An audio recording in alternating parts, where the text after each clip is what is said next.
Hello बच्चों, good evening. Welcome to my channel.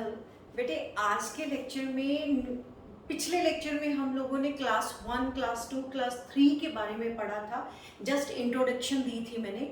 लेकिन आज मैं क्लास 1 की पूरी एग्जाम्पल्स लेके आई हूँ और वो सारी एग्जाम्पल में डिस्कस करेंगे कि ये क्लास 1 में फोर्स मल्टीप्लायर है या स्पीड मल्टीप्लायर है या change the direction of effort है।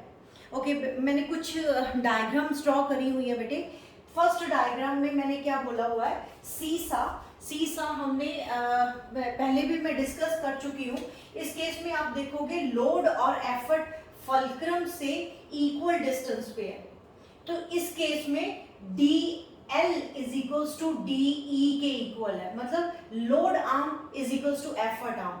तो हम लोगों ने मैकेनिकल एडवांटेज में क्या पढ़ा हुआ है, effort arm upon load arm, मतलब ये इक्वल है तो it will be equals to 1। It will be equals to 1। तो अगर बेटे मैकेनिकल एडवांटेज 1 हो तो आप लोगों को पता है, लास्ट बेटे एक बात मैं बता दूं, अगर आप ये अंडरस्टैंड करना चाहते हो तो मेरा लास्ट लेक्चर जो है मशीन पे जो मैंने बनाया हुआ उसको समझना बहुत ज़रूरी है। तो इसलिए यहाँ पे मैकेनिकल एडवांटेज अगर 1 है तो ये क्या हुआ, change the direction. Change the direction, ये कैसे एक्ट करेगी मशीन या lever, change the direction of effort की तरह एफर्ट की डायरेक्शन को चेंज करने में यूज हो रही है। मतलब सी सा में क्या होता है, अगर ये लोड है, ये एफर्ट है, तो एफर्ट नीचे लगी, लोड ऊपर चले गया। अब ये एफर्ट है, लोड ऊपर चले गया। तो by doing this we are just changing the direction of effort only here. तो this type of lever is used as change the direction of effort only, not as a force multiplier, not as a speed multiplier. Okay, मैंने last lecture में ये भी बोला था कि class first lever can be act as a force multiplier, can be act as a speed multiplier, can be act as the change in the direction of effort. तो पहला मैंने change in direction of the effort बोल दिया, ये explain करा।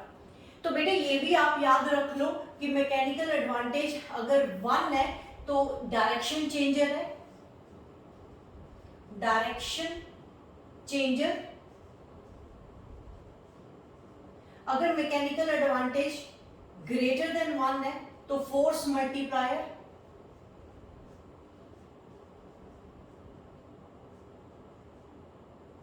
और mechanical advantage अगर less than 1 है तो स्पीड मल्टीप्लायर। स्पीड मल्टीप्लायर ये मैं ऑलरेडी अपने लास्ट लेक्चर में समझा चुकी हूँ, रिमाइंड करवा रही हूँ आप लोगों को। और फर्स्ट एग्जांपल मेरी फर्स्ट एग्जांपल में मैकेनिकल एडवांटेज 1 आया तो change the direction of effort हो रहा है इस केस में, जब आपकी लोड आर्म और एफर्ट आर्म इक्वल आया।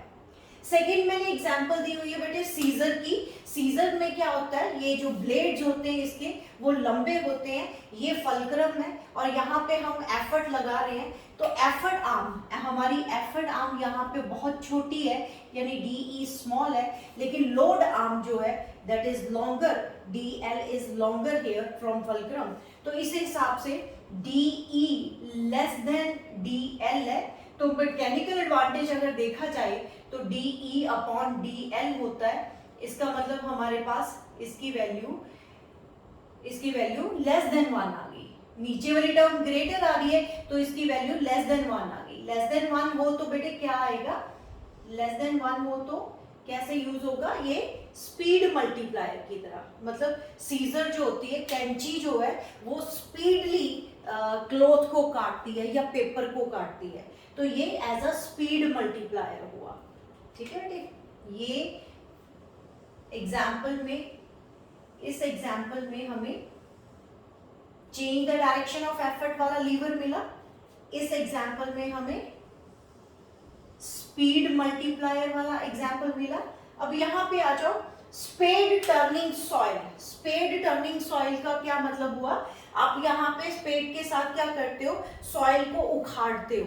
तो soil act as a load here, जो इससे हम उसको साइड पे करते हैं या टर्न करते हैं। यहाँ पे फलक्रम होता है, रॉड के साथ एफर्ट आप आप यहाँ पे लगाते हो। तो इस केस में क्या हो रहा है, एफर्ट आर्म ग्रेटर है, लंबी है, DE is longer than the load arm. Load arm सिर्फ आपकी इतनी है, दिस इज लोड आर्म। तो यहाँ पे क्या हो रहा है, यहाँ पे हमारा effort arm is greater than load arm. तो यहाँ पे मैकेनिकल एडवांटेज क्या आएगा, ग्रेटर देन 1 आएगा। तो ये फोर्स मल्टीप्लायर होगा, दिस इज फोर्स मल्टीप्लायर। अब मैं शॉर्ट लिख देती हूँ, FM stands for force multiplier. तो क्वेश्चन आपको ऐसे ही पूछा जाएगा बेटे कि कोई भी एग्जांपल उठा के वो बोल देंगे, जैसे फॉर एग्जांपल सीजर के केस में वो पूछ लेंगे ये कौन सा क्लास है, तो आप बोलोगे क्लास फर्स्ट है। क्यों क्लास फर्स्ट है, बिकॉज हमने अपने क्लास फर्स्ट लीवर में पढ़ा हुआ है fulcrum is in between the load and effort, यानी लोड और एफर्ट में फल्क्रम है। तो यहाँ पे भी सीजर के केस में फल्क्रम सेंटर पे है, लोड इस तरफ है एंड एफर्ट इस तरफ है, तो क्लास फर्स्ट हुआ। और क्वेश्चन क्या बन सकता है, यहाँ पे पूछा जा सकता है कि ये फोर्स मल्टीप्लायर की तरह एक्ट करता है या स्पीड मल्टीप्लायर की तरह एक्ट करता है, वो आपको बताना है। तो आपको कैसे बताना पड़ेगा, मैकेनिकल एडवांटेज आपको बतानी है। आपको देखना पड़ेगा कि एफर्ट आर्म लोड आर्म से छोटी है, तो उस हिसाब से मैकेनिकल एडवांटेज लेस देन 1 आ रहा है, तो ये आपका लेस देन 1 है, तो स्पीड मल्टीप्लायर की तरह एक्ट करता है।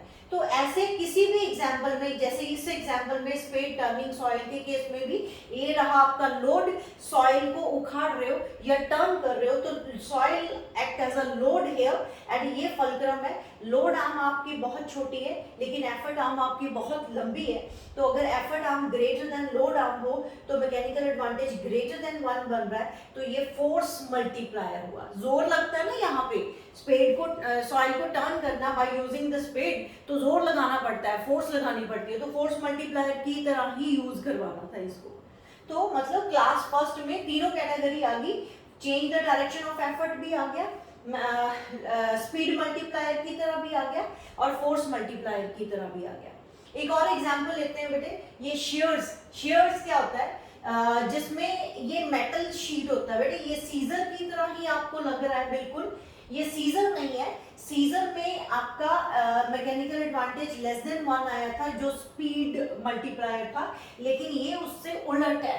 तो कैसे है, इसमें शेयर्स में क्या होता है कि ये जो ये शीट्स, मेटल शीट को काटना है बेटे, मेटल की बनी हुई है, वो सॉलिड होती हैं, तो वहां पे हमें जोर लगाना है, मतलब हमें फोर्स चाहिए, फोर्स मल्टीप्लायर चाहिए। तो आप क्या करो, एफर्ट आर्म को बड़ा कर दो और लोड आर्म को छोटा कर दो।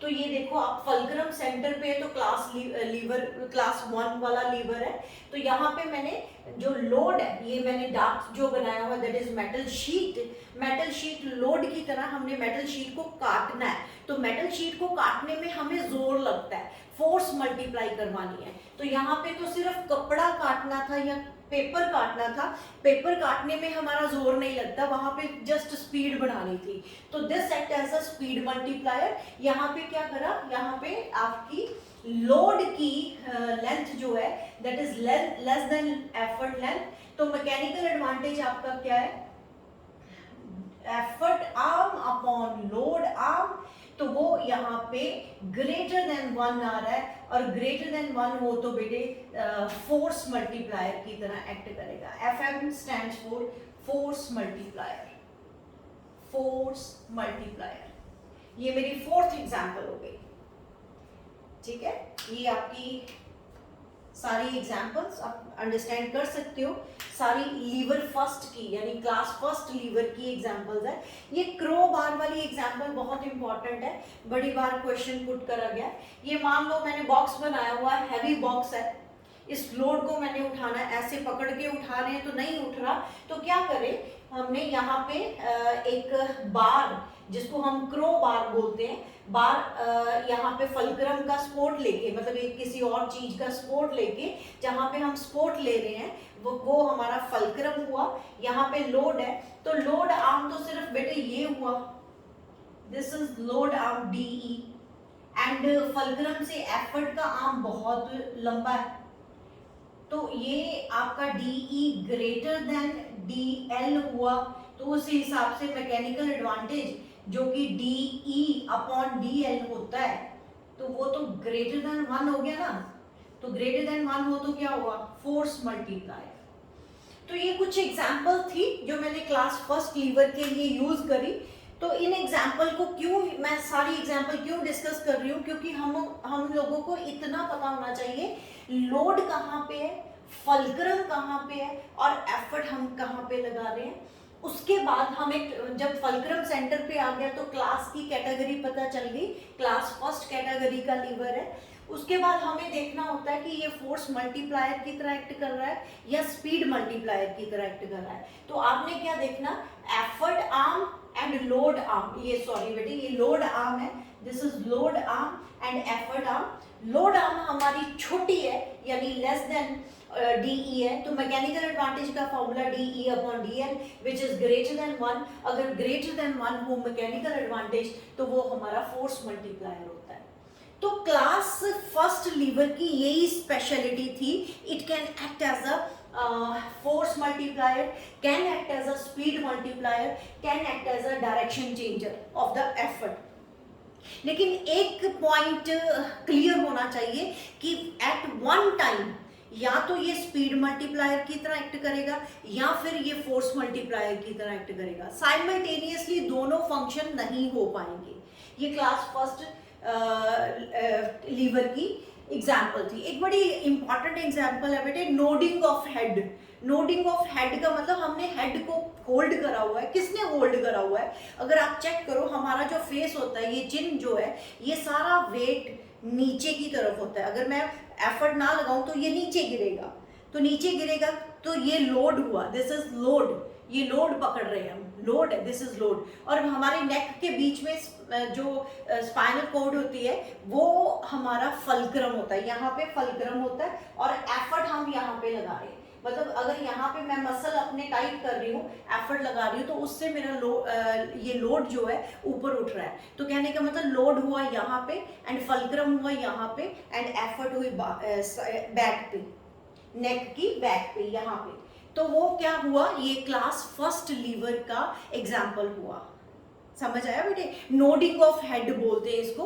वंस अगेन ये आपका लोड हुआ, लोड मतलब फेस का जो भार है वो आपका ऐसे नीचे गिर रहा है, तो मैंने फल्क्रम, यहाँ पे फल्क्रम होगा और एफर्ट यहाँ पे नेक पे लगा रही हूँ, यहाँ पे नेक पे लगा रही हूँ, तो वो एफर्ट लगाने से मैं ऊपर नोड कर रही हूँ अपने हेड को। This is called the nodding of head. तो नोडिंग ऑफ हेड की क्लास कौन सी हुई? क्लास फर्स्ट, क्योंकि फल्क्रम सेंटर पे है, फल्क्रम सेंटर पे है। तो ये कुछ एग्जाम्पल थी क्लास फर्स्ट की। अब मैं क्लास सेकंड की एग्जाम्पल्स देती हूँ, वेट करो, नोट करो बेटे ये। ओके बेटे, ये अब क्लास सेकंड लीवर की बात करते हैं। क्लास सेकंड लीवर की मैंने कुछ डायग्राम्स ड्रॉ करी हुई हैं। सबसे पहले क्लास लीवर सेकंड जो है, क्लास सेकंड लीवर जो है उसमें लोड सेंटर पे होता है, फल्क्रम और एफर्ट इधर साइड पे हो सकते हैं। तो इतना श्योर है कि load arm always be less than the effort arm. क्यों? क्योंकि लोड सेंटर पे है, क्योंकि लोड सेंटर पे है, तो इतना श्योर है कि load arm is always less than effort arm. कहने का मतलब effort arm is greater than the load arm.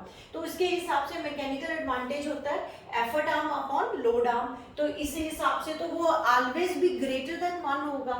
तो मैकेनिकल एडवांटेज ग्रेटर देन 1 हो तो हम कहते हैं फोर्स मल्टीप्लायर। तो मतलब ये हुआ कि क्लास सेकंड लीवर सिर्फ और सिर्फ फोर्स मल्टीप्लायर की तरह ही यूज करे जा सकते हैं। तो ये स्पीड मल्टीप्लायर नहीं हो पाएंगे, ये सिर्फ फोर्स मल्टीप्लायर की तरह यूज होते हैं। फॉर एग्जाम्पल एक नट कटर है, nut cracker, not cutter, nut cracker. आपने नट बीच में रखते हो, ये फल्क्रम होता है और एफर्ट आप ऐसे लगाते हो, ठीक है? ऐसे ही होता है ना नट कटर बेटे। नट क्या हुआ? लोड हुआ, दिस इज लोड, ये लोड हुआ, सेंटर पे लोड हो तो क्लास कौन सी हुई? सेकंड। और एफर्ट आप यहाँ पे हैंडल पे इसको ऐसे टाइट करते हो, एफर्ट लगाते हो और ये फल्क्रम होता है। तो ये आपका क्लास सेकंड लीवर के एग्जाम्पल है। और इसमें भी आप हमेशा देख सकते हो कि लोड आर्म, ये फल्क्रम से लोड आर्म जो है वो आपकी छोटी है, लेकिन एफर्ट आर्म जो है दैट इज लॉन्गर। तो ये सारी एग्जाम्पल में ये चीज एप्लीकेबल होगी। एक होगा कि लोड हमेशा सेंटर पे। बॉटल ओपनर के केस में देखो, आपको वो बोर्ड में एग्जांपल दे देगा, सिर्फ बॉटल ओपनर जो है वो किस क्लास का एग्जांपल है, और ये फोर्स मल्टीप्लायर है या स्पीड मल्टीप्लायर है, या फिर पूछेगा मैकेनिकल एडवांटेज इसकी क्या है, ग्रेटर देन 1 है, लेस देन 1 है, और इक्वल्स टू 1 है। तो बॉटल ओपनर में देखो क्या है, आप क्या करते हो, जब उसके लिड को ओपन करने की कोशिश करते हो, आप यहाँ पे उसको फंसाते हो, ओपनर यहाँ पे रख के, और बीच में ये जो ढक्कन होता है, उसका लिड होता है, उसमें फंसा के बीच में से ऐसे ओपन करने की कोशिश करते हो, इसको ओपन करने की कोशिश करते हो, तो लोड हुआ यहाँ पे, क्योंकि इसी को उठाना है आपने, तो फल्क्रम यहाँ पे हुआ क्योंकि वहां पे आप फंसा के रखा हुआ है, सपोर्ट दी हुई है उसको, तो लोड हुआ ये वाला एंड फल्क्रम हुआ ये वाला, और एफर्ट आप लगा रहे हो इधर, तो लोड सेंटर पे है, तो पहली बात तो ये क्लास सेकंड लीवर की एग्जांपल है, और यहाँ पे भी फोर्स मल्टीप्लायर की तरह ही एक्ट करेगा, यानी क्लास सेकंड तो इतना श्योर है कि वो फोर्स मल्टीप्लायर ही होगा, एंड क्लास सेकंड में हमेशा ही मैकेनिकल एडवांटेज ग्रेटर देन 1 होगी, ये क्लियर है। उसके बाद व्हील बैरो का भी बहुत एग्जाम्पल पूछते हैं। यहाँ पे बेटे ये फल्क्रम हुआ, बैरो को हम उठा के ऐसे एक ही व्हील होता है, वो फल्क्रम हो गया, ये इसमें लोड रखा हुआ है, तो लोड सेंटर पे हो गया, एंड एफर्ट आप यहाँ पे लगाते हो, तो उसको लेके जाते हो आगे, तो एफर्ट आर्म आपकी बहुत लंबी है, लोड आर्म छोटी है, तो लोड सेंटर पे होने पे ये क्लास सेकंड की एग्जांपल है, एंड मैकेनिकल एडवांटेज इसकी भी ग्रेटर देन 1 होगी, और ये भी फोर्स मल्टीप्लायर की तरह ही एक्ट करेगा। फोर्थ एग्जांपल, ये मैंने डोर बनाया हुआ है, जैसे आप ओपन करते हो डोर, तो हैंडल, ये हिंजेस बनाए हुए हैं, हिंजेस जो है वो फल्क्रम की तरह एक्ट करेंगे, एंड हैंडल से आप पकड़ के उसको खोलते हो या बंद करते हो, एफर्ट आप हैंडल पे लगाते हो, एंड लोड जो होगा डोर का वो सेंटर ऑफ मास पे यानी सेंटर पे लगा होता है, लोड आ गया सेंटर पे, फल्क्रम और एफर्ट इधर साइड पे है, तो क्लास सेकंड है, और ये भी फोर्स मल्टीप्लायर की तरह ही एक्ट करता है। और ह्यूमन बीइंग में एक एग्जांपल है बेटे, raising of weight of the body on the toe पे हम कैसे करते हैं, जैसे मान लो पैरों के ऊपर, पैर मैंने ये पैर अपना टो जो है, ये मैं हील जो है उठा रही हूँ, तो ये मेरा फल्क्रम हुआ, और मेरे पैर का बॉडी का जो लोड होगा वो सेंटर पे होगा, और एफर्ट मैं कहाँ पे लगा रही हूँ, हील पे, मतलब इसको उठा रही हूँ, ठीक है ना। आप ट्राई कर सकते हो, अगर मैं ऐसे उठने की कोशिश करती हूँ तो कैसे हुआ, ये पैर जो टो है उसको मैं यहाँ पे फल्क्रम की तरह एक्ट कर रही हूँ, एंड लोड जो मेरा होगा बॉडी का वो मेरे पैर के सेंटर पे होगा, एंड मैं उठा कहाँ पे रही हूँ, एफर्ट कहाँ पे लगा रही हूँ, ये जो मेरे मसल्स होंगे, ये जिस टो को हील को मैं उठा रही हूँ, दैट इज एफर्ट, तो लोड मेरा सेंटर पे हो गया, एक तरफ एफर्ट हो गई, एक तरफ एफर्ट हो गई, एक तरफ फल्क्रम हो गया, तो ये act as a lever, second lever की तरह एक्ट करता है। तो कई बार वो नोडिंग ऑफ हेड जो है क्लास फर्स्ट की एग्जांपल है, एंड रेजिंग टो जो है वो क्लास सेकंड लीवर की एग्जांपल है। तो ये कुछ एग्जांपल्स हैं, ये भी आपको अंडरस्टैंड करनी है, ह्यूमन बॉडी में क्लास फर्स्ट क्या एक्ट करता है और क्लास सेकंड, ये दो एग्जांपल मैं ऑलरेडी दे चुकी हूँ। अब हम करते हैं क्लास थर्ड की एग्जांपल्स, नोट करो इसको। ओके बेटे, अब हम करेंगे क्लास 3 लीवर। थर्ड क्लास के लीवर जो होते हैं वो कैसे एक्ट करेंगे और कैसे उसकी पहचान होती है। पहली बात तो क्लास 3 में एफर्ट सेंटर पे होती है और फल्क्रम और लोड ईदर साइड्स पे होंगे, और यहाँ पे DE यानी effort arm always be less than the load arm. Fulcrum से एफर्ट का जो डिस्टेंस है that is effort arm, and fulcrum से जो लोड का डिस्टेंस है दैट इज लोड आर्म। ये साफ क्लियर है कि इस कैटेगरी में, इस क्लास में हमेशा DE लेस देन DL होगा। दैट मीन्स मैकेनिकल एडवांटेज जो कि DE अपॉन DL यानी effort arm upon load arm है वो लेस देन 1 होगा। तो हम लोगों ने पढ़ा हुआ है जो मैकेनिकल एडवांटेज लेस देन 1 हो तो वो स्पीड मल्टीप्लायर होगा। यहाँ पे फोर्स मल्टीप्लाई नहीं होगी, स्पीड मल्टीप्लायर होगा, मतलब आपने जल्दी जल्दी से काम करना है। फॉर एग्जाम्पल इसमें एक एग्जाम्पल है शुगर टॉन्ग या फायर टॉन्ग। तो शुगर टोंग और फायर टोंग क्या है, शुगर के जो क्यूब्स होते हैं वो पकड़ने के लिए वो आप क्या करते हो, शुगर टोंग यूज करते हो, या गरम गरम कोयला जो होता है आपने वो फायर टोंग उठाना है तो वो क्या करते हो आप, चिमटा लाइक, हिंदी में हम उसको बोलते हैं चिमटा। तो आपका शुगर टोंग और फायर टोंग का फंक्शनिंग कैसे होती है, आप क्या करते हो यहाँ पे लोड को पकड़ते हो, एफर्ट यहाँ पे सेंटर पे लगाते हो और फल्क्रम होता है साइड पे। तो एफर्ट आपका सेंटर पे आ गया, इसका मतलब क्लास थर्ड कैटेगरी में ये लीवर आ जाता है। तो इसके केस में हमेशा ये चीज एप्लीकेबल होगी, आप चेक कर सकते हो, लोड आर्म बड़ी है एफर्ट आर्म से, तो ये हमेशा ही फोर्स मल्टीप्लायर की तरह ही एक्ट करेगा। एक और एग्जांपल लेते हैं बेटे, फिशिंग रॉड। फिशिंग रॉड में क्या होता है, आपने रॉड पकड़ी होती है, ये रॉड होती है, उसके साथ ये व्हील अटैच्ड होता है जिसको आपने घुमाना होता है।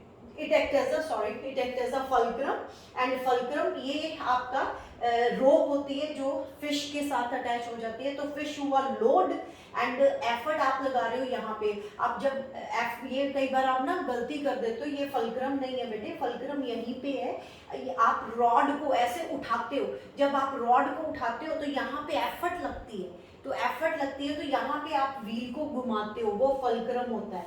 तो एफर्ट सेंटर पे है, तो क्लास थर्ड लीवर की तरह है, ये लोड है। तो आप चेक करो, एफर्ट आर्म यहाँ से लेके यहाँ तक है, यानी फल्क्रम से लेके एफर्ट तक, एंड लोड आर्म फल्क्रम से लेके लोड तक बहुत लंबा चले जाता है, यानी load arm greater than the effort arm. तो mechanical advantage less than 1 and speed multiplier की तरह एक्ट करेगा।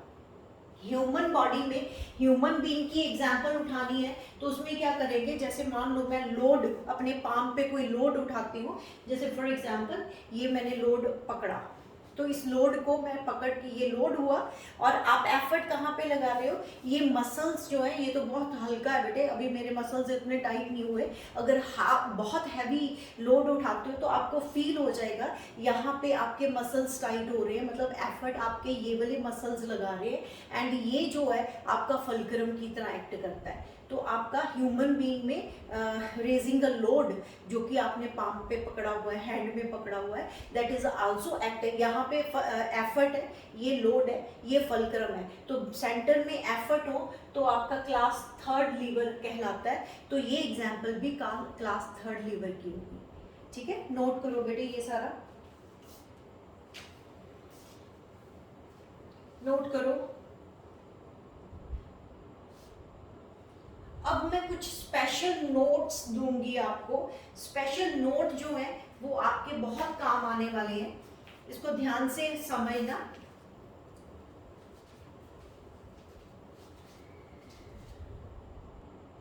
स्पेशल नोट में पहला नोट मैं देती हूं बेटे आप लोगों को, velocity ratio for a particular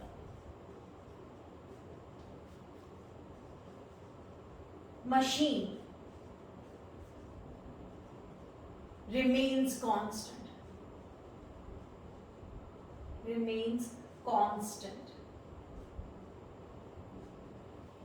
बेटे वेलोसिटी रेशियो जब आप मशीन बना देते हो, एक बार मशीन बन गई, जो भी मशीन बना रहे हो आप, क्लास फर्स्ट कैटेगरी की, सेकेंड या थर्ड कैटेगरी की, एक बार मशीन बन गई तो उसकी वेलोसिटी रेशियो फिक्स हो जाती है, वेलोसिटी रेशियो चेंज नहीं होता। तो वेलोसिटी रेशियो क्या है, वेलोसिटी ऑफ एफर्ट, आप लोगों ने ये पढ़ा हुआ है, velocity ratio is equals to velocity of effort upon velocity of load था, जो हमारा ये भी रिलेशन निकला था डिस्टेंस यानी effort arm upon load arm, जिसको हम मैकेनिकल एडवांटेज भी बोलते हैं। तो ये कंफ्यूजन किसी भी तरह की नहीं होनी चाहिए। मैकेनिकल एडवांटेज और वेलोसिटी रेशियो दोनों DE अपॉन DL के इक्वल होती है, लेकिन कब, जब आपका लीवर, आपकी मशीन आइडियल है, फॉर आइडियल मशीन।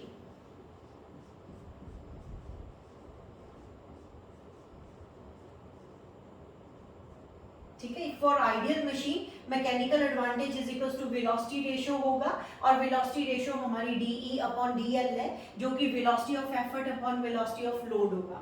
तो ये फिक्स होता है हर मशीन का, हर पर्टिकुलर मशीन का, आइडियल मशीन का वेलोसिटी रेशियो फिक्स है। लेकिन ये पॉइंट मैं एक और बना दूं, mechanical advantage and efficiency can be reduced या can be reduced. Mechanical advantage और एफिशिएंसी जो है वो रिड्यूस हो जाती है, वो कांस्टेंट नहीं होती। वो कैसे रिड्यूस हो जाएगी बेटे, मैंने लास्ट लेक्चर में आप लोगों को बताया था कि हर मशीन जो है that is not ideal. Efficiency हमें कभी भी 100% नहीं मिलती। एक्चुअल मशीन जो होती है वो आइडियल मशीन से अलग है। मैंने डिफरेंस बता के आपको लास्ट लेक्चर में एक्सप्लेन करा था, वो पढ़ो, आप देखो, वहाँ पे पूरी क्लैरिटी हो जाएगी। तो कुछ फ्यू रीजंस कारण आपका जो लॉस हो जाता है, एनर्जी लॉस हो जाता है एक्चुअल मशीन में, तो वो फ्रिक्शन के कारण, मशीन के पार्ट्स का वेट जो होता है उसके कारण, ये स्ट्रिंग्स जो होती हैं परफेक्टली इलास्टिक नहीं होती उसके कारण, तो there is a some loss of energy. मतलब every machine is not ideal. तो वो प्रैक्टिकल मशीन्स होती हैं जो एक्चुअल मशीन्स कहलाती हैं, ठीक है। तो अभी मैंने बोला आप मशीन चाहे प्रैक्टिकल है चाहे आइडियल है, वो उसमें वेलोसिटी रेशियो आपका कांस्टेंट होगा, वो चेंज नहीं होने वाला। एक बार मशीन बन गई तो वेलोसिटी रेशियो उसका फिक्स हो जाता है। लेकिन mechanical advantage and efficiency can be reduce, वो वही reasons, friction, non elasticity of the string या weights of the parts of the machine के कारण आपका मैकेनिकल एडवांटेज और एफिशिएंसी कुछ कम हो जाती है।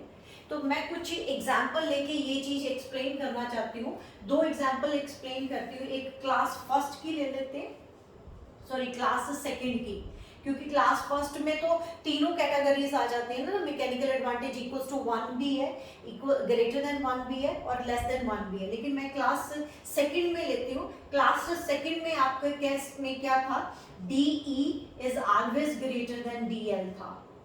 मतलब मैकेनिकल एडवांटेज जो था that is always greater than 1। तो क्लास फर्स्ट जो है फोर्स मल्टीप्लायर की तरह एक्ट करती थी, फोर्स मल्टीप्लायर, ये आप पढ़ चुके हो। तो क्लास थर्ड में क्या हो रहा है बेटे, क्लास थर्ड में DE लेस देन DL है एंड मैकेनिकल एडवांटेज जो है वो लेस देन 1 है। तो लेस देन 1 है तो ये स्पीड मल्टीप्लायर है,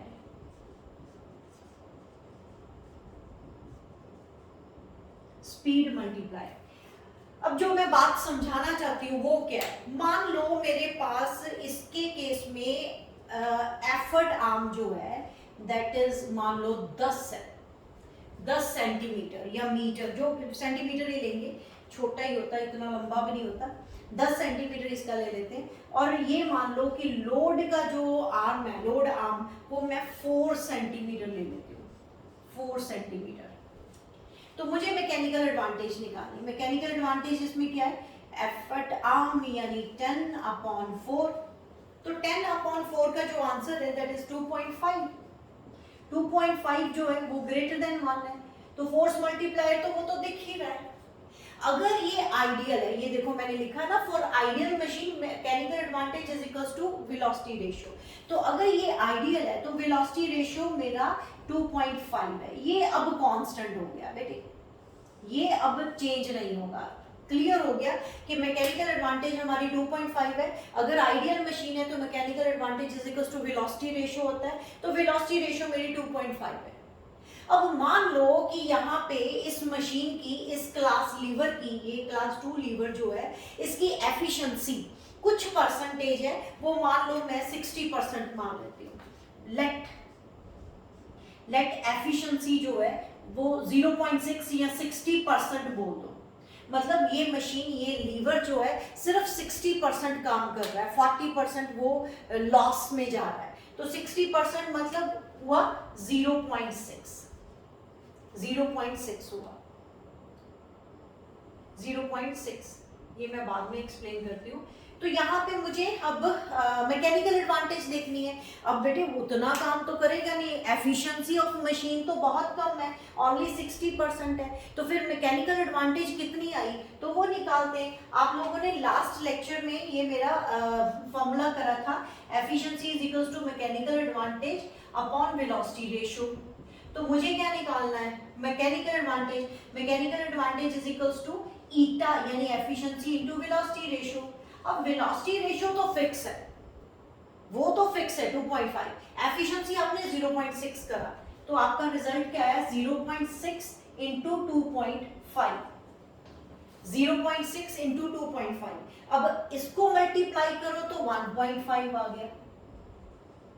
तो चेक करो, हमारी जो आइडियल मशीन होती तो मैकेनिकल एडवांटेज 2.5 था, लेकिन उसकी एफिशिएंसी सिर्फ 60% है, तो 60% होने के कारण उसकी मैकेनिकल एडवांटेज 2.5 से 1.5 रिड्यूस होगी। तो mechanical advantage can be reduced, efficiency can be reduced, efficiency उसकी 60% हम मान के चले और मैकेनिकल एडवांटेज 1.5 आ रही है, यानी रिड्यूस हो रही है। तो ये इस कैटेगरी की एक्सप्लेनेशन मैंने दी, ठीक है। फोर्स मल्टीप्लायर तो अभी भी है, क्योंकि मैकेनिकल एडवांटेज ग्रेटर देन 1.5 अभी भी ग्रेटर देन 1 है, तो फोर्स मल्टीप्लायर की तरह ही एक्ट कर रहा है, लेकिन एक आइडियल मशीन की तरह एक्ट नहीं कर रहा। जितना हमने सोचा था कि फोर्स मल्टीप्लाई करके देगा, उतना नहीं करके दिया, सिर्फ उसका 60% दे रहा है, यानी 1.5 मैकेनिकल एडवांटेज दे रहा है। ये समझ आया बेटे? ये पॉइंट बहुत अच्छे से नोट करो, मैं क्या एक्सप्लेन कर रही हूँ, इसको अंडरस्टैंड करो, नोट करो, फिर मैं क्लास 3rd का एक्सप्लेन करती हूँ, ये वाला एक्सप्लेन करती हूँ एक एग्जांपल लेके। नोट करो इसको। ओके, अब मैं उठाऊंगी क्लास 3rd का, ये यहीं से बिल्कुल एग्जैक्टली ऐसा ही। अब क्लास 3rd में मुझे पता है एफर्ट आर्म छोटी होती है, लोड आर्म बड़ी होती है, तो मैं कंसिडर भी ऐसे ही करूंगी, एफर्ट आर्म छोटी लूंगी और लोड आर्म बड़ी लूंगी। तो उसके केस में हम देखेंगे। क्लियर हुआ ना बेटा? ये मैं इरेज करती हूँ,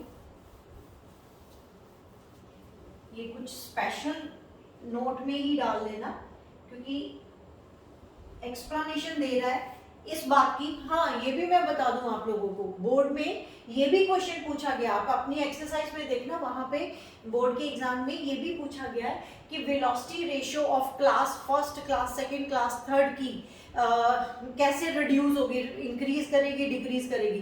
बेटे कुछ भी नहीं करेगी, वेलोसिटी रेशियो एक बार मशीन बनी तो वेलोसिटी रेशियो रिमेन्स सेम। अब ये मैं क्लास की एग्जाम्पल लेने जा रही हूँ बेटे।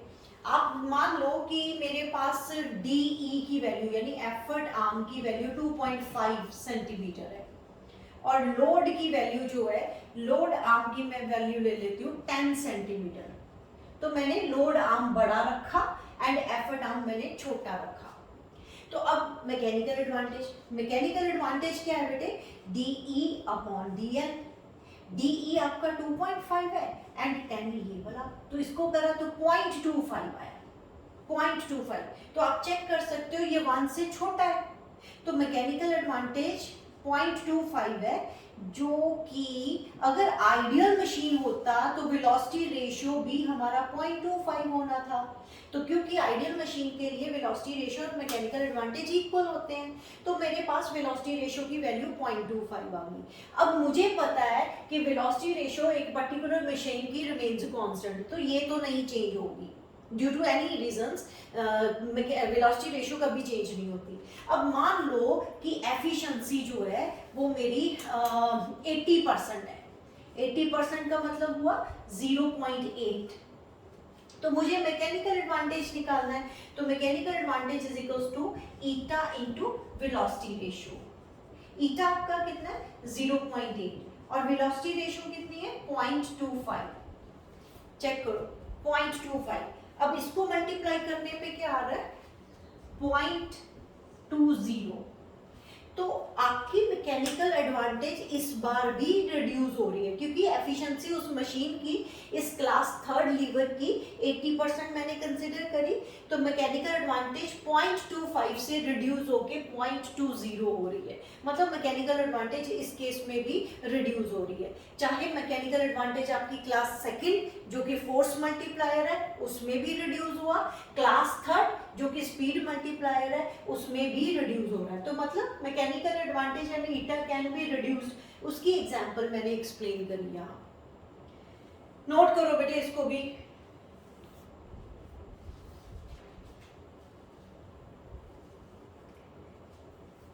नोट करो।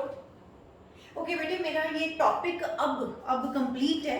ये जितनी मैंने क्लासेस करनी थी उसकी एग्जांपल्स मैंने बोला कि एग्जांपल को अच्छे से समझना, कौन सी एग्जांपल कौन सी क्लास ऑफ लीवर की है और मैकेनिकल एडवांटेज उसका क्या होगा। एक पॉइंट ये जरूर याद रखना, तभी मैंने नोट स्पेशली नोट डलवाया कि velocity ratio of a particular machine remains constant. एक बार मशीन बन गई तो उसका वेलोसिटी रेशियो कांस्टेंट होगा, वो चेंज नहीं होगा। तो मैकेनिकल एडवांटेज और ईटा कैन बी रिड्यूस्ड का एग्जांपल मैंने उठा के स्पेशली समझाया, क्लास सेकंड का भी समझाया और क्लास थर्ड का भी समझाया।